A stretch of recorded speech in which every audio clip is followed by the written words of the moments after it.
আর একটা মজার গল্প শোনায়, আর হাদিস মুসলিম শরীফে আছে।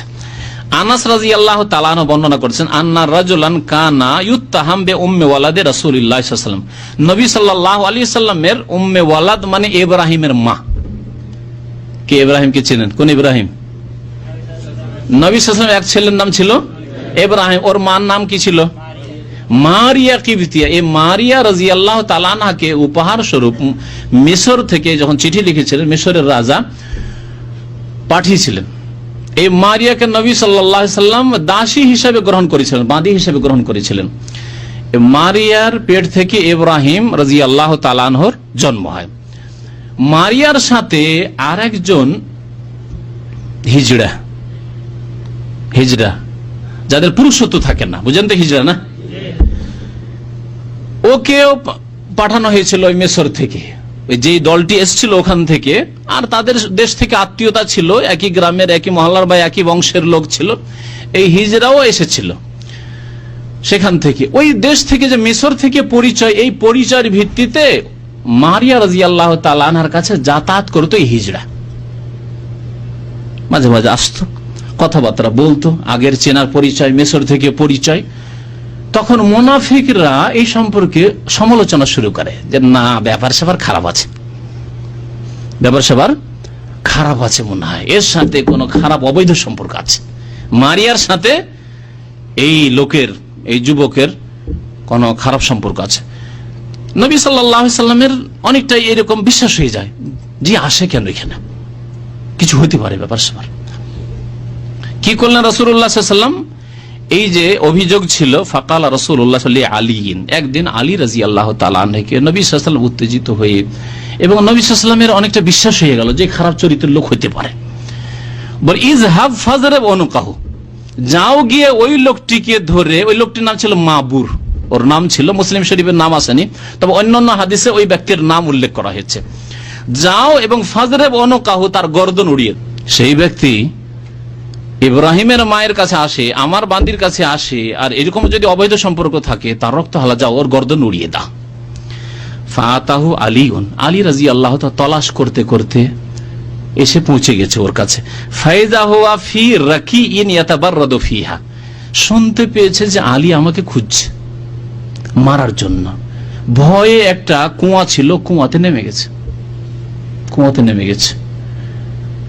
আর হয়তো গরমের সময় ছিল, যেমন হাদিস আছে ইয়াতাবাররাদু ফিহা, ঠান্ডা হচ্ছিল, পানিতে ডুবে বসে আছে, কুয়াতে নেমে কূপে পানিতে ডুবে বসে আছে। ফাকাল লাহু আলীউন, আলী বলছে ওখরজ, বের হয়ে এসো তুমি। ফানাওয়ালাহু ইয়াদাহু, বেরিয়ে আসতে চায় না, ভয় আমার তার জীবন বাঁচবে না, বেরিয়ে আসে না, হাতটা ধরে টান দিয়েছে। ফাখরাজাহু, টেনে ওকে বের করেছে। ফাইজাহু, টানাটানি করতে করতে কাপড় খুলে গেছে, টানাটানি করতে করতে কাপড় খুলে গেছে। বলছেন, শুনেন আলী রাদিয়াল্লাহু তাআলা কি বলছেন, টেনে বের করেছে। ফাইজা হুয়া মাজবুবুন লাইসা লাহু যাকার, কাপড় খুলে গেছে, আর দেখছি যে তার লিঙ্গই নেই, তার লিঙ্গই নেই, লাইসা লাহু যাকার, লিঙ্গই নেই, মাজবুবুন একেবারে কাটা বরাবর, কিছুই নেই, মাজবুব মানে একেবারে কাটা, কিছুই নেই তার। লাইসা লাহু যাকার, তারই ব্যাখ্যা হচ্ছে তার যাকারই নেই। পুরুষের যে লিঙ্গ থাকে, লিঙ্গই নেই তার। তাহলে যার লিঙ্গ নেই তার দ্বারা জেনা কি করে হইতে পারে? হতেই পারে না। আলী রাদিয়াল্লাহু তাআলা দেখেন নবী সাল্লাল্লাহু আলাইহি ওয়াসাল্লামের যে হুকুম, এই হুকুম তো পালন করা আমার উচিত হবে না এখন, না উচিত হবে? উচিত হবে না, নিজের বিবেক দিয়েও কাজ করতে হবে। আর পীরদের মতবাদ হচ্ছে, চরমনাইয়ের কিতাব থেকেও শুনিয়েছি, আর অন্যান্য পীরদের, হক্কানি পীরের কিতাবই যদি এই থাকে, তো বাকি গ্যার হক্কানি বাতিল ভণ্ড পীরদের কিতাবে তো আছেই। পীরের সামনে মুরিদকে কেমন হইতে হবে? মুর্দার মতো। মুর্দাকে গোসল দিলে উল্টে গোসল দিক, আর পাল্টে গোসল দিক, আর উলঙ্গ করে গোসল দিক, আর ওর গায়ে যেখানে ইচ্ছা সেখানে হাত দিক। নড়াচড়া করবে? কিছু বলবে? আপত্তি করবে? আমার গায়ে কেন হাত দিচ্ছ তুমি? হ্যাঁ, আমার রানে কেন হাত দিচ্ছ তুমি? বলবে কোনো মাইয়াত আছে? কিচ্ছু বলবে না। পীরের সামনে মুরিদকে ওই রকম হয়ে যেতে হবে। এটি হচ্ছে পীরতন্ত্রের আরেকটি ভ্রান্ত আকীদা, অন্ধত্ব। আল মুরিদু আমামা শাইখে কাল মাইয়িতি, আল মুরিদো আমামা শেখে কাল মাইয়েতে। আরবি কিতাব এই পীরতন্ত্রের এই ভ্রান্ত মতবাদটি নকল করা হয়েছে এইভাবে। তো বলেন রাসূলুল্লাহ সাল্লাল্লাহু আলাইহি ওয়াসাল্লাম সমস্ত পীরদের পীর, হ্যাঁ, সমস্ত শেখদের শেখ, সৈয়দুল আম্বিয়া সৈয়দুল মুরসালিন আলী রাদিয়াল্লাহু তাআলা আনহুকে হুকুম হচ্ছে যাও তার গর্দন উড়িয়ে আসো।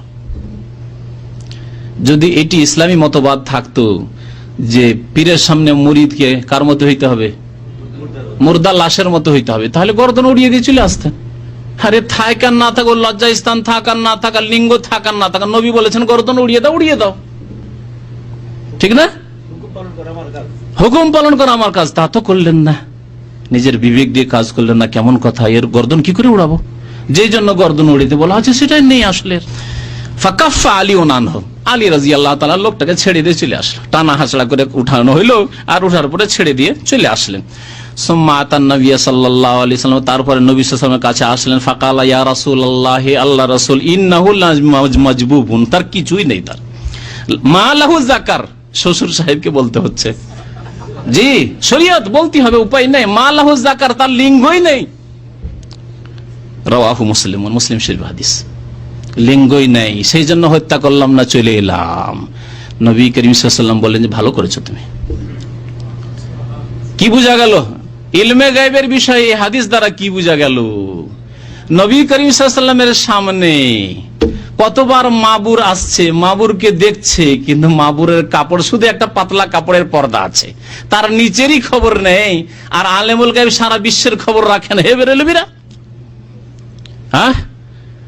আর যেসব ভাইরা বলেছে আমাদের বুজুর্গানের দিনের কাশফ হইতো, কাশফ হইতো, নবী সাল্লাল্লাহু আলাইহি ওয়াসাল্লামের কাশফ হইল না, এই কাপড়টারই কাশফ হইল না, আর গোটা দুনিয়ার আপনাদের কাশফ হয়ে যায়, আশ্চর্য বিষয়। আর নবী সাল্লাল্লাহু আলাইহি ওয়াসাল্লাম এত বড় একটা হুকুম দিয়ে দিলেন, হত্যা করার হুকুম।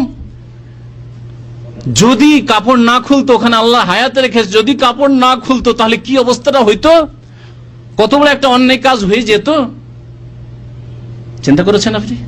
তাই নবী সাল্লাল্লাহু আলাইহি ওয়াসাল্লাম জানা সত্ত্বেই কাজ করেছেন। যদি জানা সত্ত্বেই করেন তাহলে কত বড় অপরাধ, যে জানছেন যে ওর কাপড়ের নিচে কিছু নেই, তারপরে না এর দ্বারা খারাপ কাজ হইতে পারে, সুতরাং হত্যা করে এসো।